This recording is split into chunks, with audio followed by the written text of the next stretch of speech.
கர்த்தராகிய இயேசு கிறிஸ்து நமக்காக மரித்து அடக்கம் பண்ணப்பட்டு 3ஆம் நாளில் மகிமையோடு உயிர்த்தெழுந்தார்.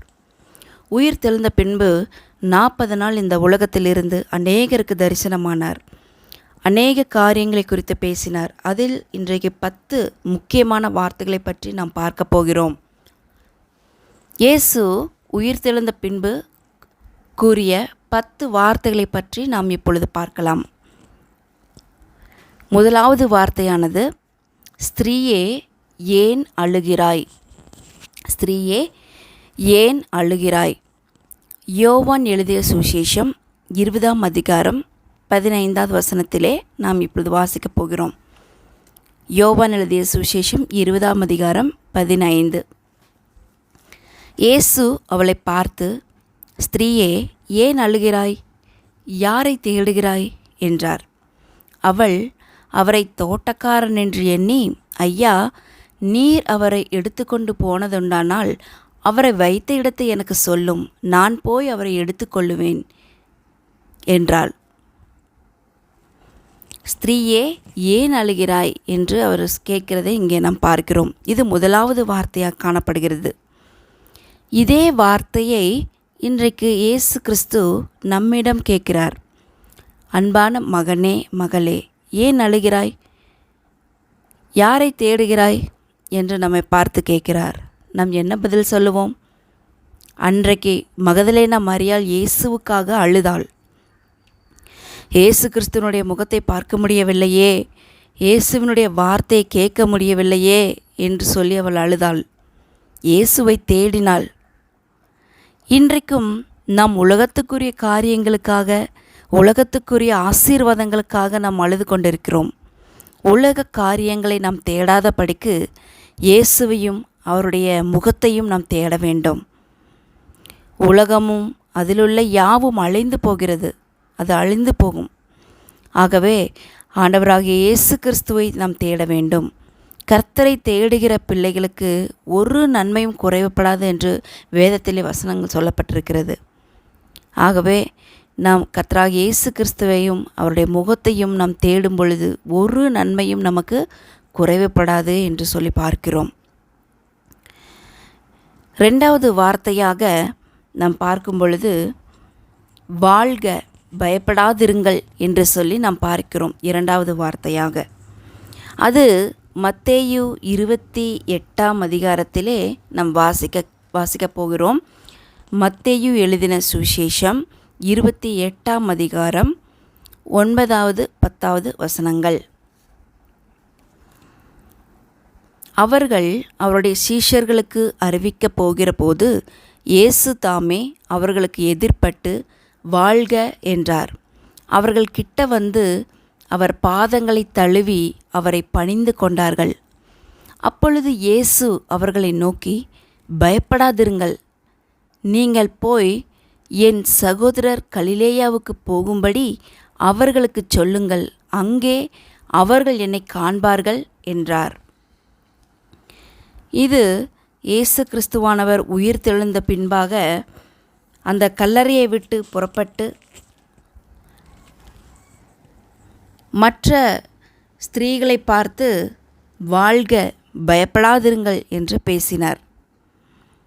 இது கர்த்தராகிய இயேசு கிறிஸ்து உயிர்த்தெழுந்த பின்பு பேசின 2வது வார்த்தையாக காணப்படுகிறது. இந்த நாளிலே நம்முடைய வாழ்க்கையை நோக்கி கர்த்தராகிய இயேசு கிறிஸ்து எதிர்ப்பட்டு அவர் வருகிறார்.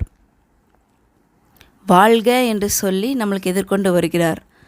நம்முடைய வாழ்க்கை ஆசீர்வாதமாக இருக்க வேண்டும் என்று சொல்லி தேவன் விரும்புகிறார். ஆண்டவர் நம்மை பார்த்து சொல்கிறார், பயப்படாதிருங்கள். இந்த உலகத்தின் கொள்ளை நோயை கண்டு அல்லது நமக்கு வருகிற பிரச்சனைகளை பார்த்து, இயற்கை சீற்றங்களை பார்த்து, உலகத்துக்குரிய காரியங்களை எல்லாம் பார்த்து, அநேக சூழ்நிலைகளை பார்த்து உலகமே இப்பொழுது நிம்மதியில்லாமல் பயந்து கொண்டு அடுத்த நிமிடம் என்ன நடக்குமோ என்று அப்படிப்பட்ட சூழலிலே வாழ்ந்து கொண்டிருக்கிறார்கள். நாமும் கூட குடும்பங்களிலே காணப்படுகிற பிரச்சனைகள், வேலை செய்கிற இடத்திலே காணப்படுகிற பிரச்சனைகளை எல்லாம் பார்த்து நாம் பயப்பட தேவையில்லை. இந்த நாளிலே இந்த வீடியோ பார்க்குற ஒவ்வொருவரையும், நம் ஒவ்வொருவரையும் பார்த்து கர்த்தர் சொல்லுகிறார், பயப்படாதிருங்கள் என்று சொல்லுகிறார். இந்த வேதாகமத்திலே பயப்படாதே என்ற வார்த்தை 365 தடவை சொல்லப்பட்டிருக்கிறது. ஒரு வருடத்துக்கு 365 நாட்கள். அப்படியாக பார்க்கும் பொழுது இந்த வேதாகமத்திலே 365 தடவை பயப்படாதே என்று வார்த்தை சொல்லப்பட்டிருக்கிறது. ஒவ்வொரு நாளை நம்ம ஆரம்பிக்கும்போது கர்த்தர் நம்மை பார்த்து சொல்லுகிற காரியம் பயப்படாதே என்று சொல்லுகிறார். மரித்து உயிர்த்தெழுந்த கர்த்தராகிய இயேசு கிறிஸ்து சொல்லுகிறார், உலகத்தின் முடிவு பரியந்தமும் சகல நாட்களிலும் உங்களுடன் கூட இருக்கிறேன் என்று சொல்லுகிறார். அவர் நம்முடன் எப்போதும் இருக்கிறபடியால் நம்ம எந்த காரியத்தை குறித்தும் நம்ம பயப்பட தேவையில்லை. நம்மை பார்த்து அவர் சொல்லுகிறார், எப்பேற்பட்ட மழையை போன்ற பிரச்சனைகள் வந்தாலும் சரி, பயங்கரமாக உங்களுடைய வாழ்க்கையிலே புயல் போல காரியங்கள் வந்தாலும் சரி, பயப்படாதிருங்கள், நான் உங்களுடன் இருக்கிறேன் என்று நம்மை பார்த்து சொல்லுகிறார். நம்முடைய சூழ்நிலை இப்படி இந்த நம்ம வாழ்க்கையில் வாழ்ந்து கொண்டிருக்கும் பொழுது நம்முடைய சூழ்நிலை எப்படியா இருக்கிறது? நாம் என்ன செய்து கொண்டிருக்கிறோம்? பயப்படாமல் இருக்கிறோமா? நாம் பயப்படக்கூடாது. கர்த்தராகிய இயேசு கிறிஸ்து நமக்காக உயிர் தெழுந்து அவர் நம்முடனே கூட ஜீவிக்கிறார். நாம் பயப்படக்கூடாது. நம்மை பார்த்து பயப்படாதே என்று கர்த்தர் சொல்லுகிறார் என்று பார்க்கிறோம். மூன்றாவது வார்த்தையாக புத்தி இல்லாத மந்த இருதயம் உள்ளவர்கள் என்று சொல்லுகிறதை நாம் பார்க்கிறோம். புத்தி இல்லாத மந்த இருதயம் உள்ளவர்கள் என்று சொல்லி நாம் இங்கே நாம் பார்க்கிறோம். ஒரு வசனத்தை நாம் வாசிக்கலாம். லூக்கா எழுதின சுவிசேஷம் 24ஆம் அதிகாரம் 13 - 25 வரைக்கும் நாம் படிக்கலாம். லூக்கா எழுதின சுவிசேஷம் 24ஆம் அதிகாரம் 13 - 25 வரை. அன்றைய தினமே அவர்களில் 2 பேர் எருசலேமுக்கு 7 அல்லது 8 மைல் தூரமான எம்மாவு என்னும் கிராமத்துக்கு போனார்கள். போகையில் இந்த வர்த்தமானங்கள் யாவையும் குறித்து அவர்கள் ஒருவரோடொருவர் பேசிக் கொண்டார்கள். இப்படி அவர்கள் பேசி சம்பாஷித்து கொண்டிருக்கையில் இயேசு தாமே சேர்ந்து அவர்களுடனே கூட நடந்து போனார். ஆனாலும் அவரை அறியாதபடிக்கு அவர்களுடைய கண்கள் மறைக்கப்பட்டிருந்தது. அப்பொழுது அவர் அவர்களை நோக்கி, நீங்கள் துக்கமுகமுள்ளவர்களாய் வழி நடந்து ஒருவருக்கொருவர் சொல்லிக்கொள்ளுகிற காரியங்கள் என்னவென்று கேட்டார். அவர்களில் ஒருவனாகிய கிளையோப்பா என்பவன் பிரதியுத்தரமாக, இந்நாட்களில் எருசலேமிலே நடந்தவைகளை அறியாதபடிக்கு நீர் அந்நியராயிருக்கிறீரோ என்றான். அவர், எவைகள் என்றார். அதற்கு அவர்கள், நசரேயனாகிய இயேசுவை குறித்தவைகளே. அவர் தேவனுக்கு முன்பாகவும் ஜனங்கள் எல்லாருக்கும் முன்பாகவும் செய்கையிலும் வாக்கிலும் வல்லமையுள்ள தீர்க்கதரிசியாய் இருந்தார். நம்முடைய பிரதான ஆசாரியரும் அதிகாரிகளும் அவரை மரண ஆக்கினைக்குட்படுத்தி சிலுவையில் அறைந்தார்கள். அவரோ இஸ்ரவேலை மீட்டு இரட்சிப்பவர் என்று நாங்கள் நம்பியிருந்தோம். இவைகள் சம்பவித்து இன்று 3 நாள் ஆகிறது. ஆனாலும் எங்கள் கூட்டத்தை சேர்ந்த சில ஸ்திரீகள் அதிகாலமே கல்லறையினிடத்திற்கு போய் அவருடைய சரீரத்தை காணாமல் திரும்பி வந்து, அவர் உயிரோடு இருக்கிறார் என்று சொன்ன தேவதூதரை தரிசித்தோம் என்று சொல்லி எங்களை பிரமிக்க பண்ணினார்கள். அப்பொழுது எங்களிலே சிலர் கல்லறையினிடத்திற்கு போய் ஸ்திரீகள் சொன்னபடியே கண்டார்கள், அவரையோ காணவில்லை என்றார்கள். அப்பொழுது அவர் அவர்களை நோக்கி, தீர்க்கதரிசிகள் சொன்ன யாவையும் விசுவாசிக்கிறதற்கு புத்தியில்லாத மந்த இருதயம் உள்ளவர்களே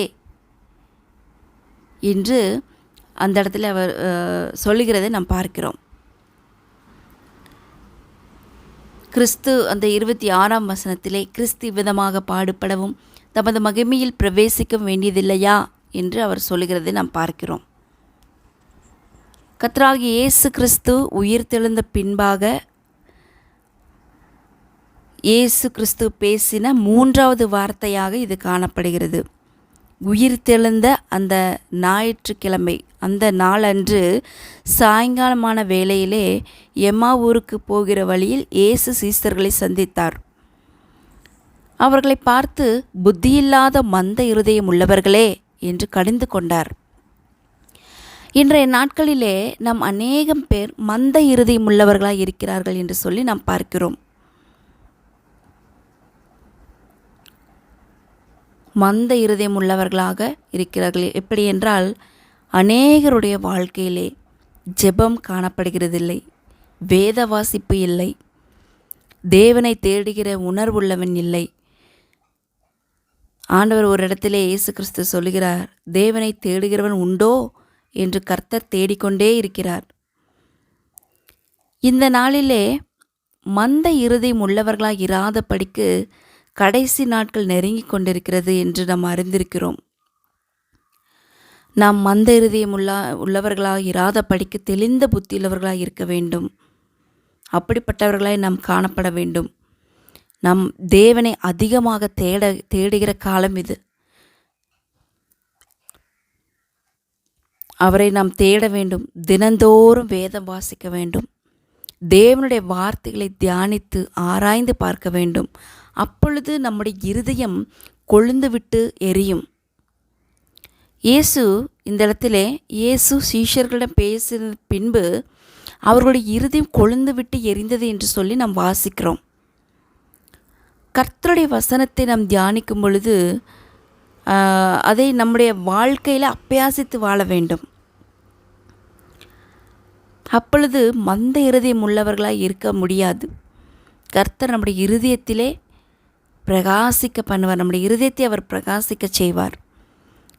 ஒவ்வொரு நாளும் கர்த்தருடைய சன்னிதானத்திலே போய் நாம் ஜெபிக்க வேண்டும்.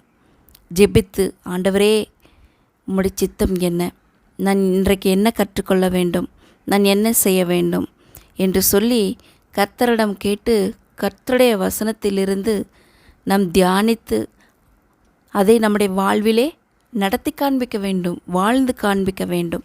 அதுவே கர்த்தர் எதிர்பார்க்கிறார். அப்படி வாழ்ந்து காண்பிக்கும்போது அந்த வசனமானது நம்முடைய இருதயத்திலே அந்த புத்தி இல்லாத மந்த இருதயம், அப்படிப்பட்ட இருதயத்தை எடுத்து போட்டு அவர் நம்முடைய இருதயத்தை பிரகாசிக்க செய்வார்.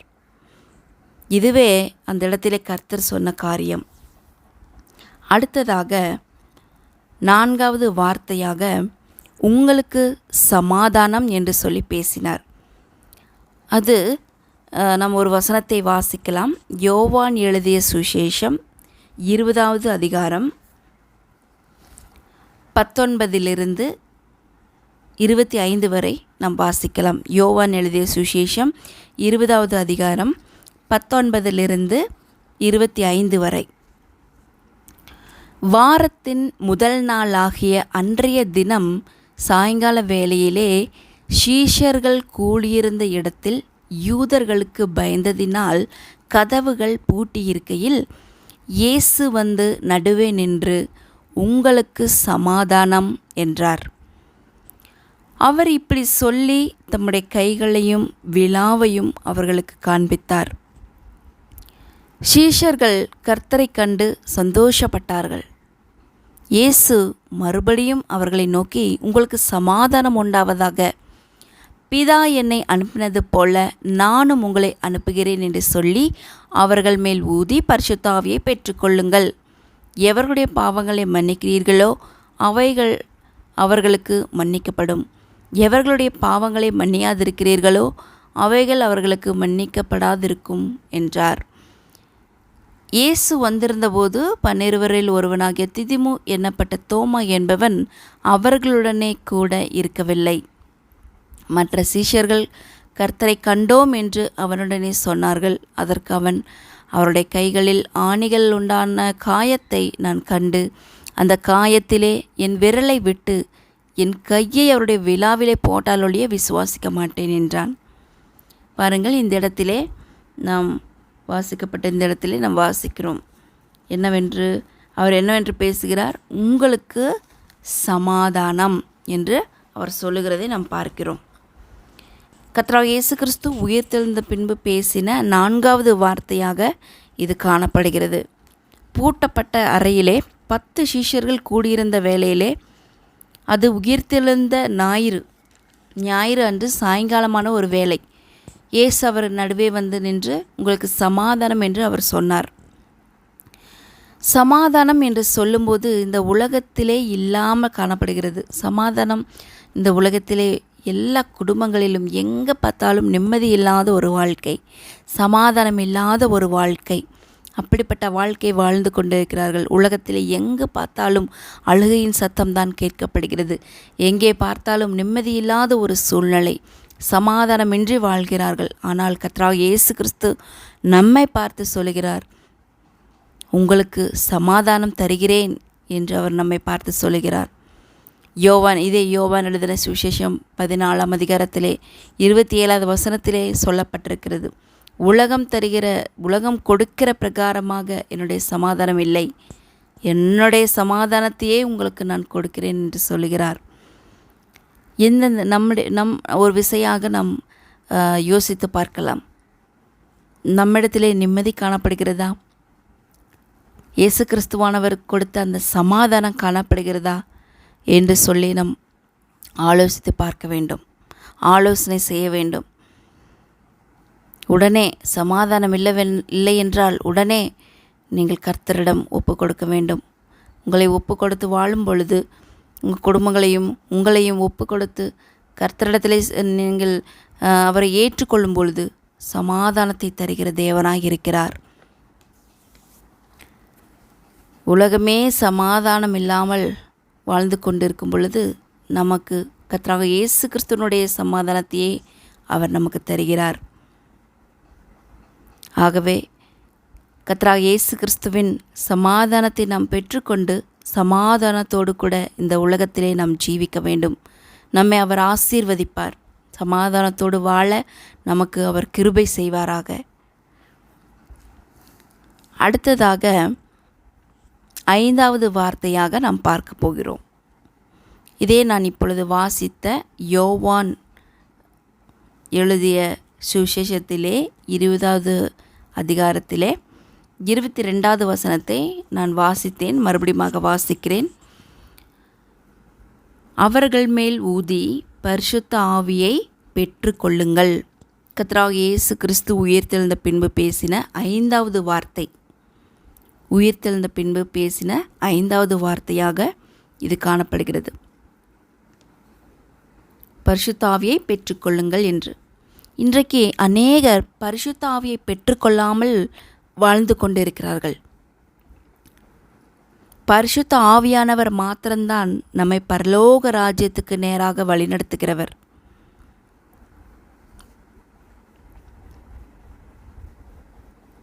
இதே யோவான் 3ஆம் அதிகாரத்திலே நாம் வாசிக்கும் பொழுது,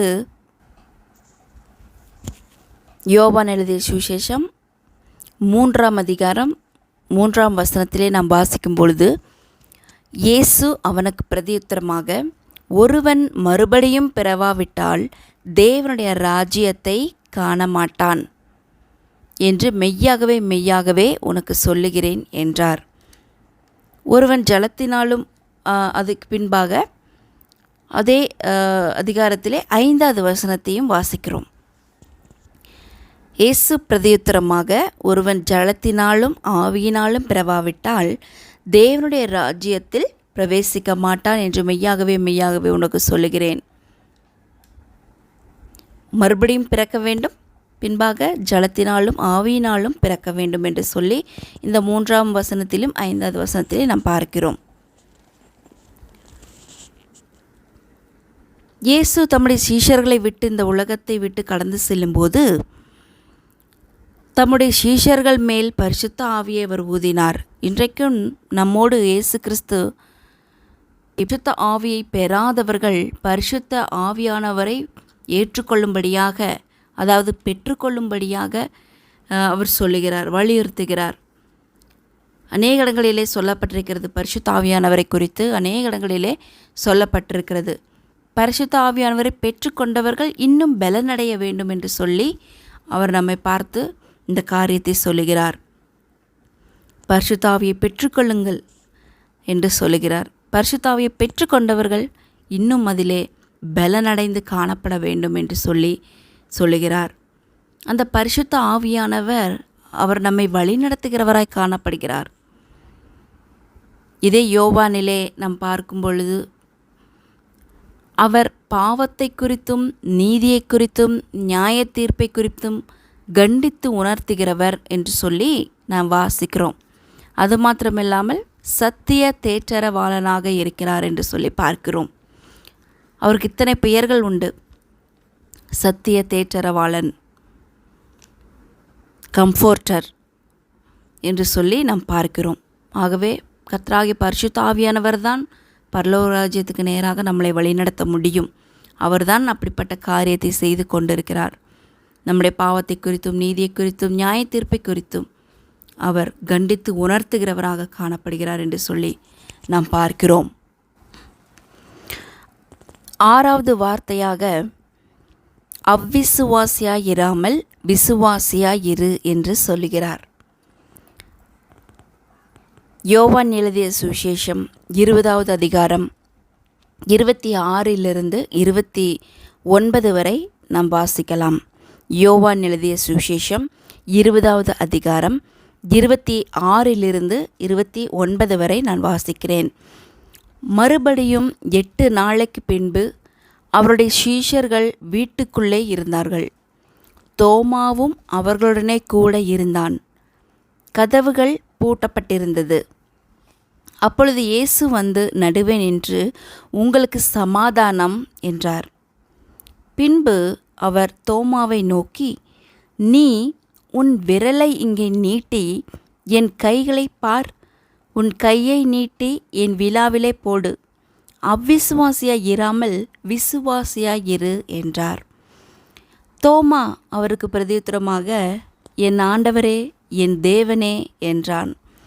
அதற்கு இயேசு, தோமாவே, நீ என்னை கண்டதினாலே விசுவாசித்தாய், காணாதிருந்தும் விசுவாசிக்கிறவர்கள் பாக்கியவான்கள் என்றார். இந்த வார்த்தை கர்த்தராகிய இயேசு கிறிஸ்து உயிர்த்தெழுந்த பின்பு பேசின 6வது வார்த்தையாக காணப்படுகிறது.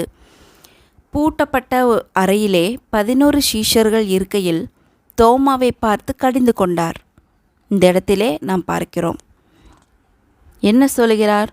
அவ்விசுவாசியாயிராமல் விசுவாசியாயிரு என்று சொல்லுகிறார். தோமாவை பார்த்து இந்த வார்த்தைகளை அவர் சொல்லுகிறார். நீ கண்டதினாலே விசுவாசித்தாய் என்று சொல்லுகிறார். காணாதிருந்தும் விசுவாசிக்கிறவர்கள் பாக்கியவான்கள் என்று சொல்லி அவர் அந்த இடத்திலே கடிந்து கொள்கிறதை நாம் பார்க்கிறோம். இன்றைய நாளிலே அவ்விசுவாசம் நம்முடைய வாழ்க்கையில் அதிகமாய் காணப்படுகிறது. அன்பான சகோதரனே சகோதரியே, நம்முடைய இருதயத்திலே இது நடக்குமோ நடக்காதோ, ஐயோ இந்த காரியம் வாய்க்குமோ வாய்க்காதோ என்று அவ்விசுவாசம் காணப்படுகிறது. தேவன் மேலே அவ்விசுவாசம் காணப்படுகிறது.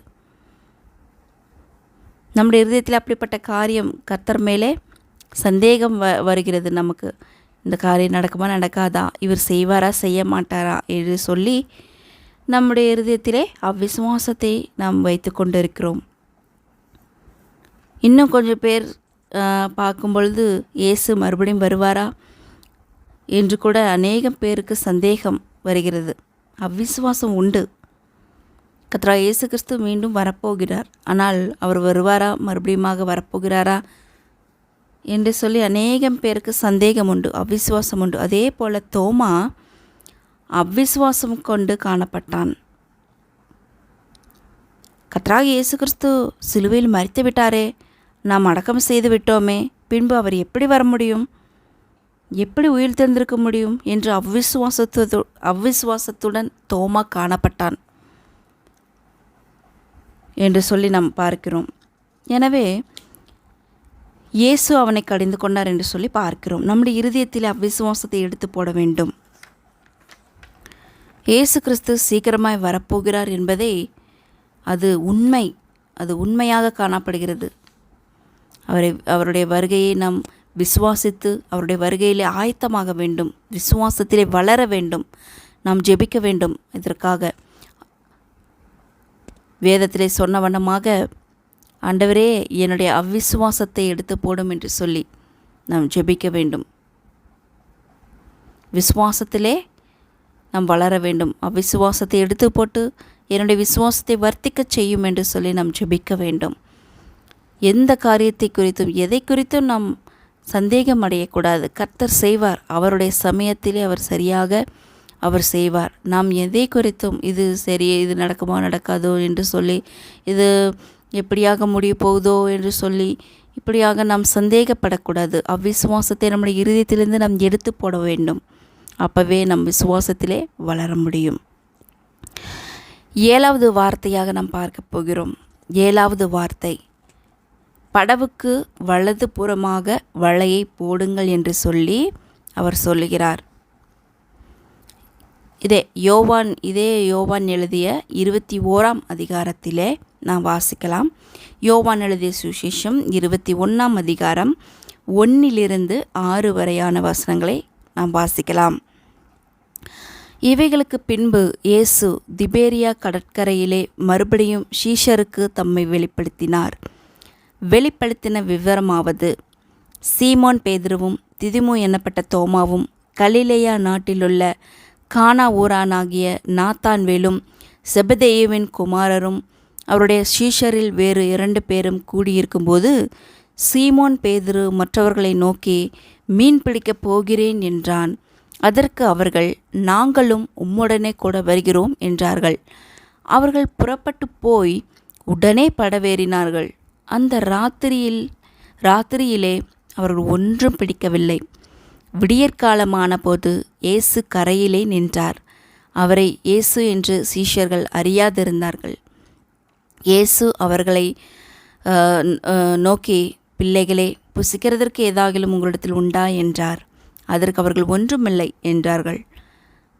அப்பொழுது அவர், நீங்கள் படவுக்கு வலதுபுறமாக வலையை போடுங்கள், அப்பொழுது உங்களுக்கு அகப்படும் என்றார். அப்படியே அவர்கள் போட்டு திரளான மீன்கள் அகப்பட்டதினால் அதை இழுக்க மாட்டாதிருந்தார்கள்.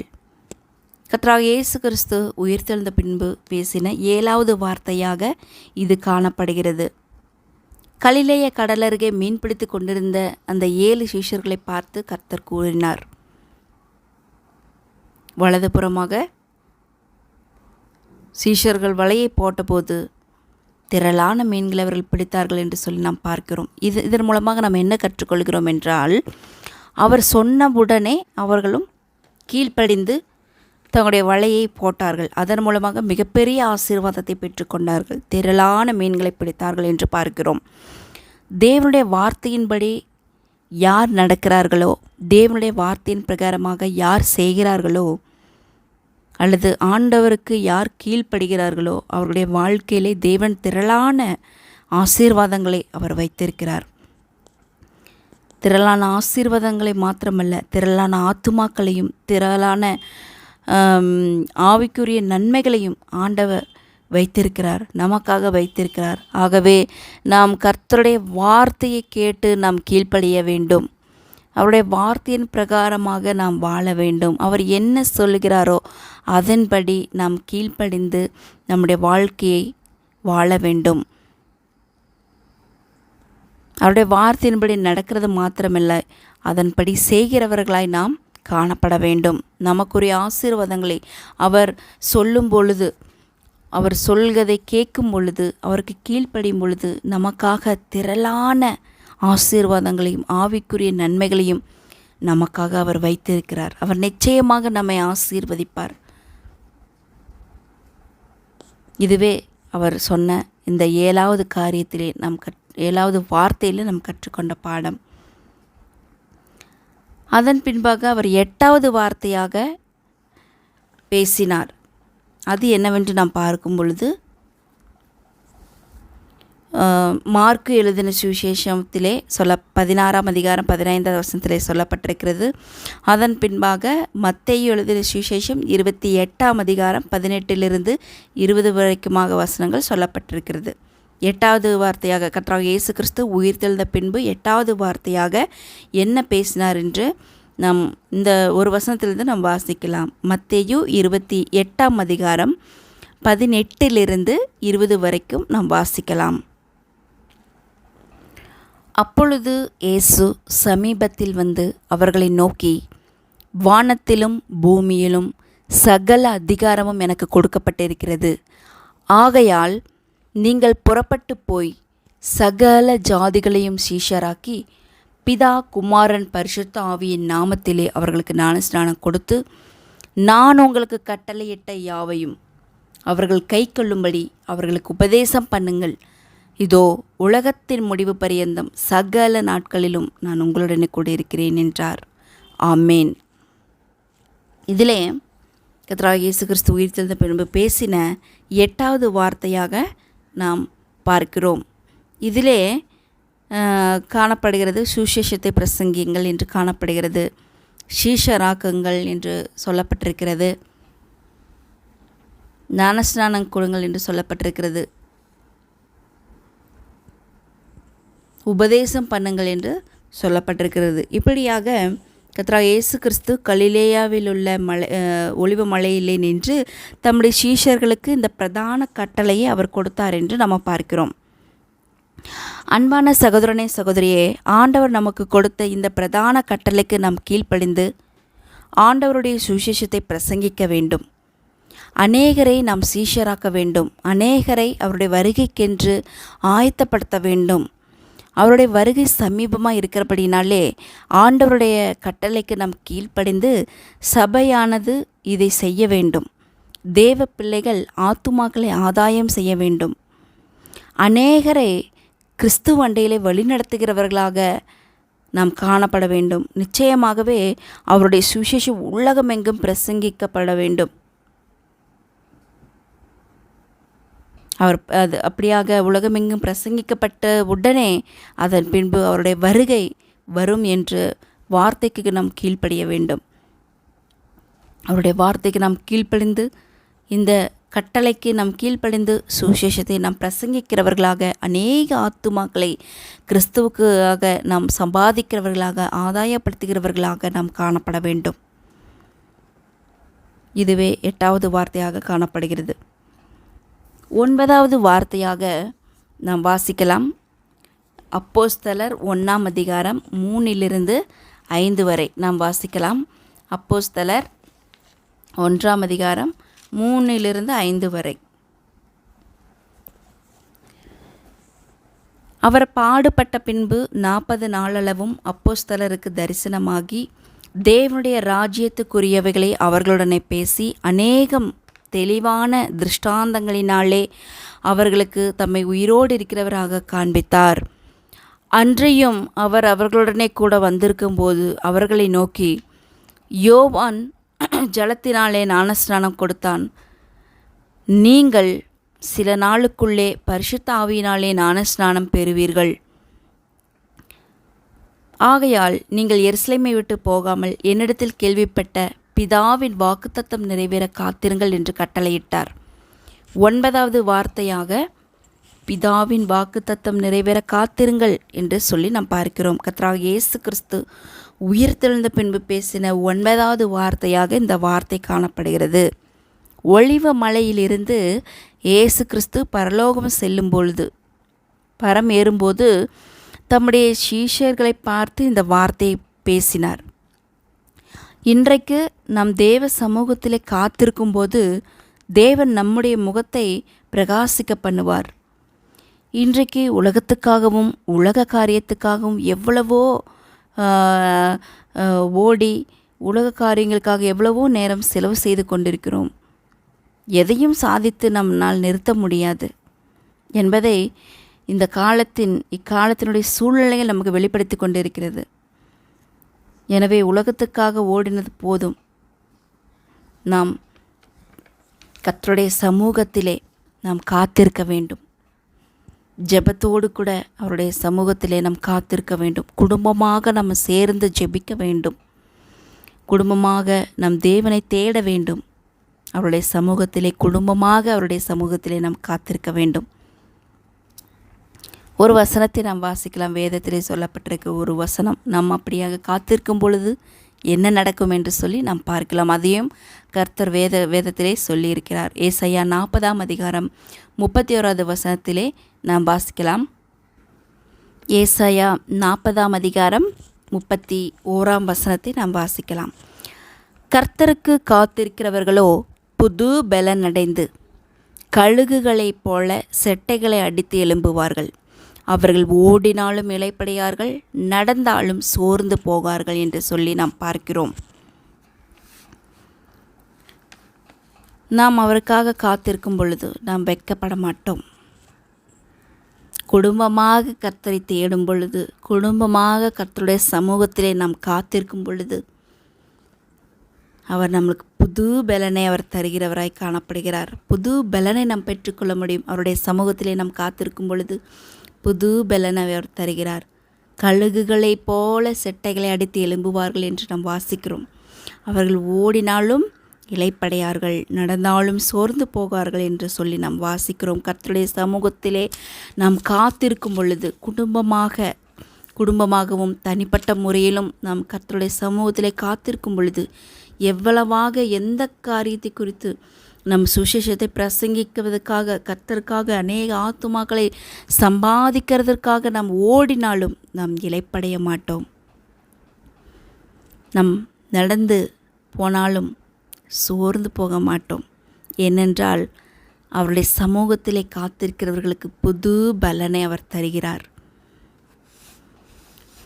ஆகவே நாம் கர்த்தருடைய சமூகத்திலே காத்திருந்து அவர் கொடுக்கிற அந்த புது பலனை பெற்றுக்கொள்ள பாத்திரவான்களாய் நாம் காணப்பட வேண்டும்.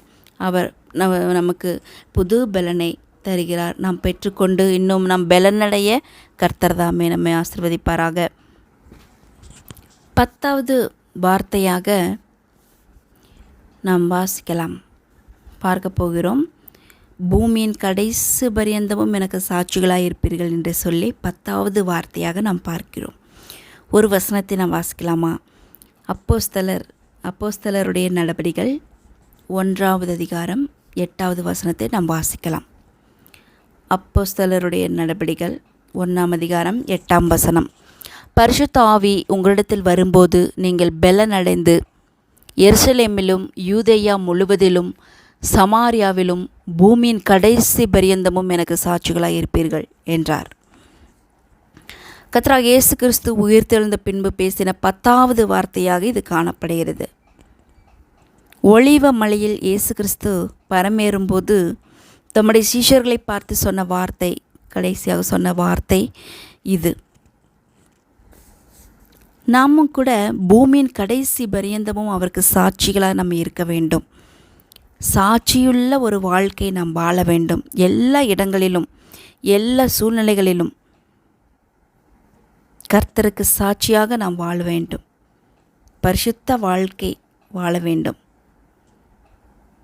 நம்மை நாமே கர்த்தரிடம் அர்ப்பணித்து நாம் வாழும் பொழுது, நானே தேவன் என்பதற்கு நீங்களே சாட்சிகள், நீங்களே எனக்கு சாட்சிகள் என்று கர்த்தராகிய இயேசு கிறிஸ்து சொல்லுகிறதை நாம் பார்க்கிறோம். பரிசுத்த வாழ்க்கையும் கர்த்தருக்கு சாட்சியாகவும் நம்மை நாம் அர்ப்பணித்து வாழும் பொழுது நாம் அவருக்கு சாட்சியாக வாழ முடியும். நாமே சாட்சிகளாய் காணப்படுகிறோம். ஆண்டவராகிய இயேசு கிறிஸ்து ஒருவரே மெய்யான தேவன். இயேசு கிறிஸ்து ஒருவரே நம்முடைய பாவங்களை மன்னிக்கிறவர். நமக்காக அடிக்கப்பட்டவர், நொறுக்கப்பட்டவரும், நமக்காக அடக்கம் பண்ணப்பட்டு 3ஆம் நாள் உயிரோடு எழுந்த தேவனாக காணப்படுகிறார். அவர் ஒருவரே தேவன், மெய்யான தெய்வம் அவர் ஒருவர் தான். அவர் ஒருவரே நம்முடைய எல்லா கஷ்டங்களையும் எல்லாவற்றையும் நீக்குகிறவராய் காணப்படுகிறார். நம்முடைய கஷ்டங்கள், நம்முடைய வியாதிகள், நம்முடைய பிரச்சனைகள் எல்லாவற்றையும் நீக்கி அதிலிருந்து விடுதலை தருகிற தேவனாய் இருக்கிறார். அவர் ஒருவரே மெய்யான தேவன் என்று இந்த உலகம் அறிந்து கொள்ள வேண்டும். இந்த உலகம் அறிந்து கொள்ள வேண்டும் என்றால் நீங்களும் நானும் அவருக்கு சாட்சியாய் நாம் வாழும்போது நம்மை பார்ப்பவர்கள் அநேகர் நம்மிலே கர்த்தராகிய இயேசு கிறிஸ்துவை அவர்கள் பார்ப்பார்கள். அவருக்கு சாட்சியாய் வாழும் பொழுது நம்முடைய வாழ்க்கையை பார்த்து நம்மை பார்க்கும்போது அவர் கர்த்தராகிய இயேசு கிறிஸ்துவை நம்முடைய வாழ்க்கையின் மூலமாக மற்றவர்கள் பார்ப்பார்கள். அநேக ஜனங்களை இயேசுவண்டை வழிநடத்த வேண்டும் என்றால் அவருக்கென்று நாம் சாட்சிகளாய் வாழ வேண்டும். அவருக்கென்று வாழும்போது, கர்த்தருக்கென்று உண்மையும் உத்தமமாய் நாம் வாழும் பொழுது அநேக மக்கள் இரட்சிக்கப்பட்டு இயேசுவண்டை வருவார்கள். இந்த நாளிலே ஆண்டவர் நம் ஒவ்வொருவரையும் பார்த்து இந்த கர்த்தராகிய இயேசு கிறிஸ்து உயிர் தெழுந்த பின்பு அவர் பேசின இந்த 10 காரியங்களை அவர் நம்மை பார்த்து பேசுகிறார். அன்றைக்கு கர்த்தராகிய இயேசு கிறிஸ்து உயிர் தெழுந்து வந்து சீஷர்களுக்கும் மற்றவர்களிடத்தில் பேசியது போல இன்றைக்கு நம்மிடத்திலும் இந்த காரியங்களை குறித்து அவர் நம்மிடத்தில் பேசுகிறார். இந்த காரியங்கள், இந்த 10 வார்த்தைகள் நம்மிடம் பேசி கொண்டிருக்கிறார். அவருடைய வார்த்தைக்கு நாம் கீழ்ப்படிந்து வாழ வேண்டும் என்று சொல்லி அவரை எதிர்பார்த்து கொண்டிருக்கிறார். நம்முடைய பதில் என்ன? நாம் என்ன செய்து கொண்டிருக்கிறோம்? அவருக்கு பிடித்தமாக நாம் வாழ்ந்து கொண்டிருக்கிறோமா? சாட்சியாக வாழ்ந்து கொண்டிருக்கிறோமா? இல்லை உலகத்துக்குரிய காரியங்களை தேடிக்கொண்டிருக்கிறோமா? நம்மை நாமே சோதித்து பார்த்து கர்த்தரிடமே ஒப்படைக்க வேண்டும். நம்மை அர்ப்பணிக்க வேண்டும். நாம் உலகத்துக்குரிய காரியங்களை தேடாதபடி தேவனை மாத்திரம் நாம் தேட வேண்டும். இருதயத்திலே மந்த இருதயமுள்ளவர்களாய் நாம் இருக்கக்கூடாது. உறுதியாய் அவரை பற்றி கொண்டு தெளிந்த புத்தியுள்ளவர்களாய் நாம் இருக்க வேண்டும். அவரே சமாதானம் தருகிற தேவனாய் இருக்கிறார். அவருடைய சமாதானத்தையே நமக்காக தருகிறார். விசுவாசத்தோடு கூட நாம் காணப்பட வேண்டும் என்று சொல்லி நாம் பார்த்தோம். அநேகருக்கு சுவிசேஷம் பிரசங்கிக்கப்பட வேண்டும். அநேகருக்கு நாம் சுவிசேஷம் சொல்ல வேண்டும். அநேகரை நாம் சீஷராக்க வேண்டும். கர்த்தர் பரலோக ராஜ்யத்துக்கு அநேகரை நாம் பங்குள்ளவர்களாக மாற்ற வேண்டும். அநேகருக்கு நாம் சாட்சியாய் வாழ வேண்டும் என்று சொல்லி இந்த 10 வார்த்தைகளின் நிமித்தமாக கர்த்தராகிய இயேசு கிறிஸ்து உயிர்த்தெழுந்த பின்பு கூறிய இந்த 10 வார்த்தைகளை நாம் தியானித்து அநேகருக்கு இதை பற்றி சொல்லி கர்த்தராகிய இயேசு கிறிஸ்துவனிடத்திற்கு ஆத்துமா ஆதாயம் செய்து அவரிடத்திலே நாம் அதுக்குரிய பலனை அவர் பரலோகத்திலே நமக்கு தரப்போகிறார். நாம் ஜெபிக்கலாமா? அன்பும் இரக்கமும் நிறைந்த பரலோகத்தின் அன்பின் பிதாவே, இந்த நேரத்துக்காக நான் ஸ்தோத்திரிக்கிறேன் ராஜா. ஆண்டவரே, நீ எங்களுக்காக அடிக்கப்பட்டு நொறுக்கப்பட்டு அந்த கல்வாரி சிலுவையிலே இரத்தம் சிந்தி ஆண்டவரே அடக்கம் பண்ணப்பட்டு 3ஆம் நாளில் மகிமையோடு உயிர்த்தெழுந்த தேவன் ஆண்டவரே, இந்த உயிர்த்தெழுந்த கர்த்தராகிய இயேசு கிறிஸ்து எங்களுக்காக உயிர்த்தெழுந்த பின்பு பேசின இந்த 10 வார்த்தைகளை தியானிக்கும்படியாக நீர் உதவி செய்தீர் ஆண்டவரே. இந்த வார்த்தையின்படியாக நாங்களும் எங்களுடைய வாழ்க்கையிலே காணப்பட வேண்டும். உலகத்துக்குரிய காரியங்களை நாங்கள் தேடக்கூடாது. மந்த இருதயமுள்ளவர்களாக நாங்கள் இருக்கக்கூடாது. அவ்விசுவாசத்தோடு நாங்கள் இருக்கக்கூடாது. சமாதானம் உள்ளவர்களாக நாங்கள் காணப்பட வேண்டும். கர்த்தாவே ஆண்டவரே, உம்மை நாங்கள் தேட வேண்டும். ஆண்டவரே, தெளிந்த புத்தியோடு காணப்பட வேண்டும். ஆண்டவரே, எங்களுடைய இருதயத்தை பிரகாசிக்க செய்கிற தேவன் ஆண்டவரே. ஆகவே எங்களை எல்லாரையும் இந்த வீடியோ பார்த்து கொண்டிருக்கிற ஒவ்வொரு சகோதரனும் சகோதரியும் கூட அவங்களுக்காக நான் ஜெபிக்கிறேன் ஆண்டவரே. யாரெல்லாம் இதை பார்த்து கொண்டிருக்கிறார்களோ அவங்களுக்காக நான் ஜெபிக்கிறேன். அவர்களும் ஆண்டவரே இருதயத்திலே மந்தமுள்ளவர்களாக இருக்கக்கூடாது. உலகத்துக்குரிய காரியங்களை தேடக்கூடாது. சமாதானம் தருகிற இந்த தேவனை பார்த்து அவர்கள் கீழ்ப்படிந்து வர ரட்சிக்கப்பட நீர் உதவி செய்தருளும் கர்த்தாவே. அநேக ஜனங்களை சீஷராக்கணும் கர்த்தாவே. அப்படிப்பட்ட காரியங்கள் எங்களுடைய வாழ்க்கையில் காணப்பட வேண்டும். அது மாத்திரமில்லை, கடைசியாக நாங்கள் பார்த்த வார்த்தை அநேகருக்கு நாங்கள் சாட்சியாக வாழ வேண்டும். ஆமாண்டவரே, எங்களுடைய சாட்சியின் மூலமாக எங்களுடைய வாழ்க்கையை பார்க்கிறவர்கள் கர்த்தராகிய இயேசு கிறிஸ்துவை பார்க்க உம்மிடம் திரும்பி வர நீர் உதவி செய்தரலும். அப்படிப்பட்டதை எங்களுடைய வாழ்க்கை காணப்பட கர்த்தர் உதவி செய்ய நீர் வல்லவராக இருக்கிறபடினாலே எங்களை எல்லாரையும் தாழ்த்து ஒப்பு கொடுத்து ஆண்டவராகிய இயேசு கிறிஸ்துவ நாமத்தினாலே ஜெபத்தை ஏறெடுக்கிறோம் நல்ல பிதாவே.